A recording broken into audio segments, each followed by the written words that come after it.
Hello, I can't see any of you, so I'll just trust that you're still there after that. All right, let's get started. It is Monday, June 5th, 1967. And just like everybody in here, people were doing their usual routine. Some of them were just getting ready to go to work. Some of them were having their first cup of coffee with some friends. Perhaps a woman is answering the phone call at the office for the first time. Kids getting dropped off at school. Very normal Monday. And then 5 minutes later, and for our math speaker earlier, 300 seconds exactly, sirens go off. And these are loud sirens. These are not police sirens. They're not ambulance sirens. They're distinctive sirens. They're actually civil defense sirens. So when these sirens went off on that Monday, every single one of these people knew exactly what that meant. On June 5th, 1967, at 7:45 a.m., the Six-Day War broke out in Israel. And when those sirens started going off, the people began to stop drinking their coffee. They hung up their phone at the office, and the kids in class started to line up right up at the door. The reason is because they knew exactly what they had to do. They had to get to shelter. These shelters that were built in Israel, 15 or so about 16 years earlier, a law was passed that said that every residential and commercial venue had to actually have these underground shelters.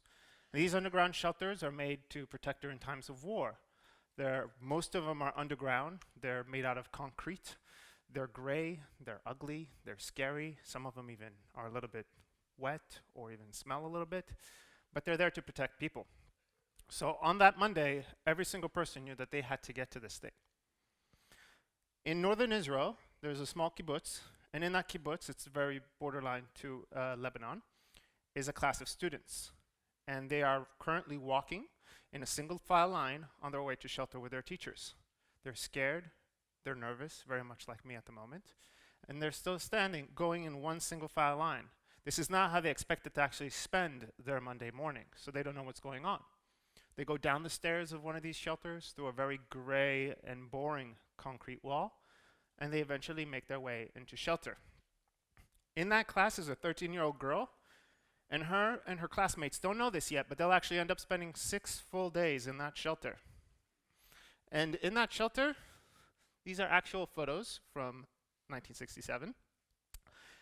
In that shelter, she will sit with her students, or with her classmates, and they will end up spending their 6 days there without seeing their parents, without seeing some of their siblings, mostly because a lot of the adults were overground at war at the time.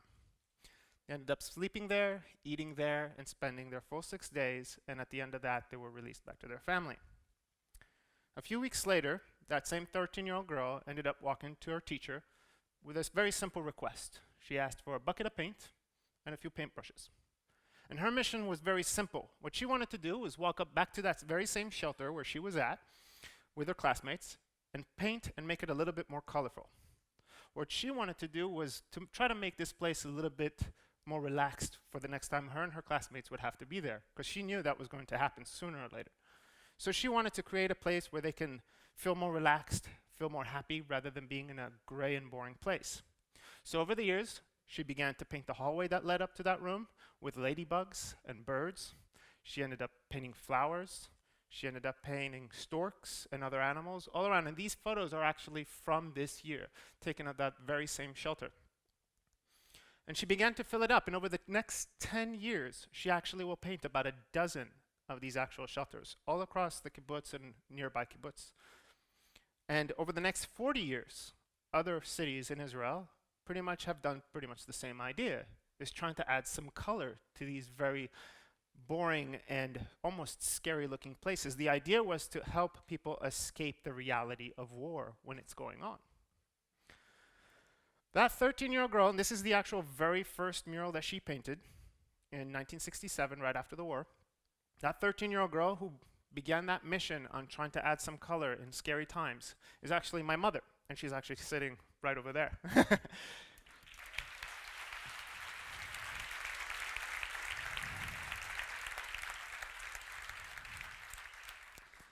And I grew up seeing that, and what I haven't realized back then, that she not only just inspired those kids at the time and her classmates, but she eventually inspired me to do the very much same all around the world.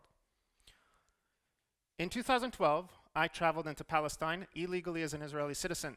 I ended up spending 3 days in West Bank painting this 5-meter mural on the wall that separates the country of Israel and the country of Palestine. Most of you are familiar with the situation there, so you can imagine it wasn't an easy feat. A year after that, in 2013, I traveled into South Africa into the township of Langa, where I ended up spending 10 days teaching art classes and painting murals with a bunch of kids in the township.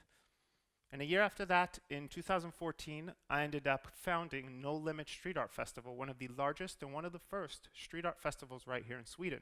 We held it in the city of Borås, and this is actually one of the murals I did at the very beginning of the festival. 3 different countries, 3 different continents, but one common goal, and apparently according to this picture, same outfit. I need a better wardrobe. I just realized that. I really need better tank tops. But one common thing between all those things, and that is art. There is this notion that art is not important, that it's something we kind of are supposed to have as a hobby, right? But it's kind of strange because if you think about it, every single person in this room, that's the one thing all of us share right now. Every single one of us was a terrible artist when we were kids. Every single one of us had a coloring book on grandma's on Sundays, or we had a little sketchbook at home where we would doodle and draw away, and we all did it. But at some point, we grew out of that. We grew up. But why? Why do we end up getting this notion that it's not important? We all end up drawing and we get to high school and teachers in the system end up telling us that we need to put our focus on things like algebra and history, which are important. But why does art go secondhand? In 2013, when Chicago actually had to close over 50 public schools due to budget cuts, the hardest hit was the art program. 10% of the teachers that got laid off were art teachers. And it was the same case in Philadelphia when Philadelphia had to go through their budget cuts. They ended up actually almost eliminating completely the arts, music, and dance program. But things like math and other things like that get pushed on. So the question is why is that? As I said, in 2013, in 2013, I traveled into Langa. And the idea of going to Langa was to spend time with this thing called Project Playground, which is actually based out of here in Sweden. And what they've done is they've built a venue, a space for kids in Langa to be able to go there and spend some time there to be able to actually stay off the streets. It's to be able to keep kids out of violence, away from getting into trouble, into drugs, and giving them a space where they can actually explore their creativity and feel safe. And doing so by having things like art class, by having dance classes, by having music classes, and so on. And it's actually working. A lot of these kids are coming for extremely terrible situations, and this place is actually given a place where they can be happy, feel joyful. It's very difficult for me actually to sit here and try to tell you what these kids are going through. So I'm actually going to take a minute and read this to you. This is an actual letter written by a 15-year-old student from the actual class that I was teaching there during my 10 days. I want to read it word for word because I don't want to lose or miss anything in translation. So I'm going to read it as he wrote it. The pictures you'll see behind me while I read it are photos from his actual home. I obviously blurred out his face to be able to actually respect the family, but I want you to give you an understanding of what these kids are going through. I'm a 15-year-old boy. I was born and raised in Langa, Cape Town, in South Africa. We live at home with my big family. There are about 20 family members in my family, and we all share the small living space at home under the same roof. I share a space with drug addicts, alcoholics, and some are even infected with the HIV virus. Water and electricity has become the basic human need in modern day living.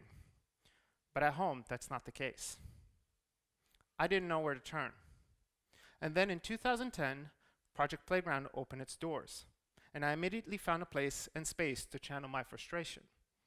The art class in particular offered me a way to express my feelings in a more colorful way. Painting in the art class helped to bring calm into my daily life. And without my art class in my daily life, I would surely have followed the same footsteps that my siblings followed. They would have followed the exact same life I described above about them. Why not? It's actually the expected path most of us take. This is just my story. The Project Playground art class is full of kids just like me. We tell different stories in different ways, but the one thing that brings us all together is our love for art. Now you think about that. You think about the situation that this kid comes from and how something as simple as art can change his dynamic in the way he takes life. And yet, as I said, in places like Chicago and Philadelphia, those are the kind of things we tend to brush off and not put focus on. What I learned when I was working with these kids is that it taught them more than just about the basics of art. It taught them how to communicate. It taught them how to work together as a team.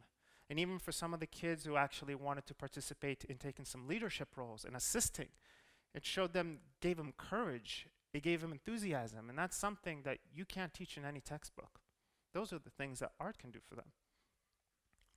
When I originally founded No Limit Festival in Borås, my whole reason for doing that at the very beginning was for kids to get inspired, because as I said, my mother was my mentor at a very young age, and I wanted to be able to leave that for kids as well, to be able to see something that they can actually feel like it shouldn't just be a hobby.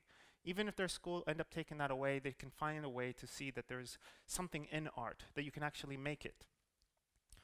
No Limit Festival ended up bringing 12 international artists from all around the world right into the small city of Borås. And what we did is we actually turned that city into an outdoor gallery inside out.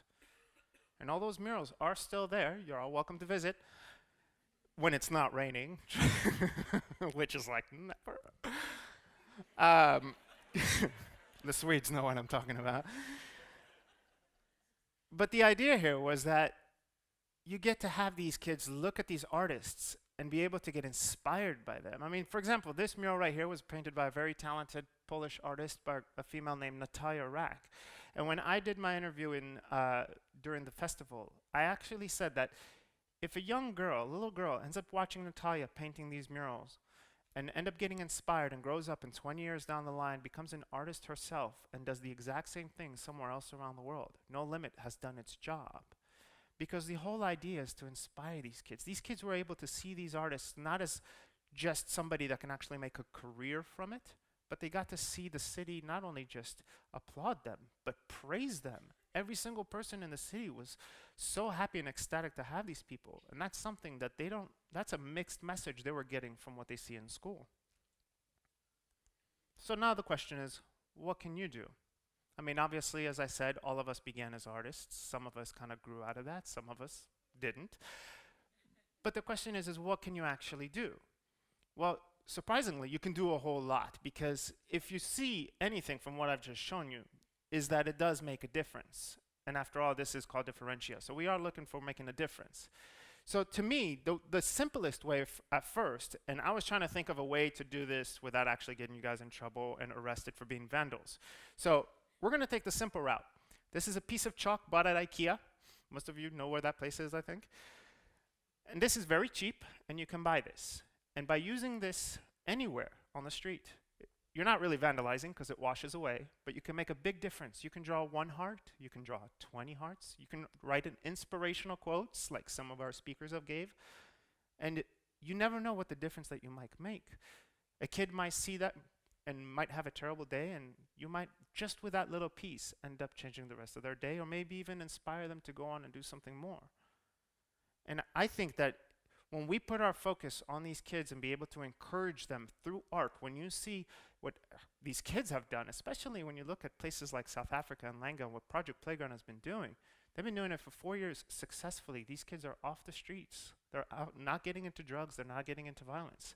So the proof is there. The question is whether we, as people here, are willing to do that as well. I know some of you might think, well, I'm not going to take a piece of chalk. That makes me feel a little bit silly to do that. But think about what we just spoke for the last 15 minutes. Isn't that worth feeling a little bit of silliness for? Isn't it worth to pick up a piece of paper or pick up a piece of chalk just like when you were a kid and doodle? Back then you were doing it just to grab a spot next to your sister on the refrigerator.